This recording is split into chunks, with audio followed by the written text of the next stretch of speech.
Hello friends, welcome to my YouTube channel. ఈరోజైతే మీకు hair ఫాల్కి ఒక మంచి చిట్కా చెప్పబోతున్నాను. ఈ చిట్కా అనేది హెయిర్ ఫాల్కి, డాండ్రఫ్కి అన్నిటికీ కూడా బాగా ఉపయోగపడుతుంది.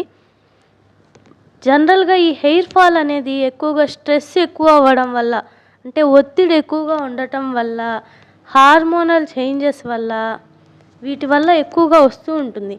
అలాగే స్కాల్ ఇన్ఫెక్షన్స్ వల్ల కూడా ఈ డాండ్రఫ్, హెయిర్ ఫాల్ ఇలాంటివన్నీ తరచుగా వస్తూ ఉంటాయి. ఇలాంటివి పోగొట్టుకోవడానికి ఇదైతే చాలా చక్కని చిట్కా. ఈ చిట్కాని పాటించండి, తప్పకుండా మీకు రిజల్ట్ అయితే వస్తుంది.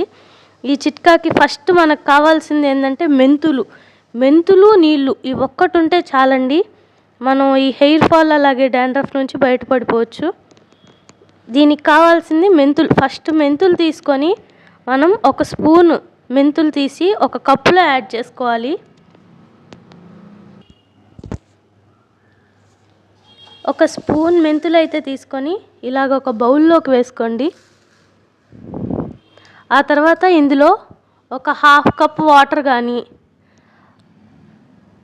లేదా ఒక 1 కప్ కానీ వాటర్ పోసుకొని ఈ వాటర్ని ఒక నైట్ అంతా నానబెట్టాలి. ఈ మెంతులు వేసి ఈ నీళ్ళని అలా ఒక 1 నైట్ అంతా వదిలేసేయండి. ఆ తర్వాత పొద్దున్నే ఇందులో ఒక షాంపూ, ఏ షాంపూ అయినా పర్లేదండి, మీకు ఇష్టమైన షాంపూ ఏదో ఒకటి, ఈ మెంతులు వడబోసేసి ఆ నీళ్ళలో కలుపుకొని తల స్నానం చేయాలి. అప్పుడు డాండ్రఫ్, హెయిర్ ఫాల్ ఇలాంటివన్నీ పోతాయి. ఈ మెంతుల్లో ఉండే గుణాలు అనేవి ఆ డాండ్రఫ్ని, హెయిర్ ఫాల్ని, తలలో ఉన్న బ్యాక్టీరియాని కానీ, ఇన్ఫెక్షన్స్ని కానీ వాటన్నిటినీ చంపేస్తాయి. దానివల్ల మన తల అంతా శుభ్రంగా ఉంటుంది. హెయిర్ ఫాల్, డాండ్రఫ్ అలాంటివి ఏమి రాకుండా ఉంటాయి. అలాగే జుట్టు కూడా చాలా బాగా షైనీగా మెరుస్తూ ఉంటుంది. అలాగే ఎప్పుడు కూడా షాంపూతో హెడ్ బాత్ చేసేటప్పుడు షాంపూని డైరెక్ట్గా తలకు అప్లై చేయకూడదండి.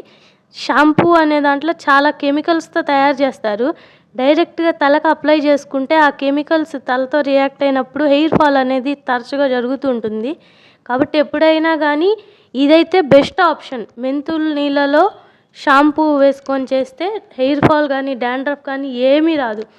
నాకు మెంతులు దొరకవు, ఇప్పుడు నా దగ్గర మెంతులు లేవు, మరి ఎలా చేయాలి అనుకుంటే ఎప్పుడు తలంటి చేసినా సరే మామూలు నీళ్ళలో అయినా సరే షాంపూ కలుపుకొని చేయండి. ఎప్పుడు కూడా షాంపూ అనేది హెయిర్కి డైరెక్ట్గా అప్లై చేయొద్దు. దానివల్ల హెయిర్ ఫాల్ అనేది చాలా ఎక్కువగా ఉంటుంది. ఈ చిట్కాని పాటించండి, రిజల్ట్స్ చాలా బాగుంటాయి.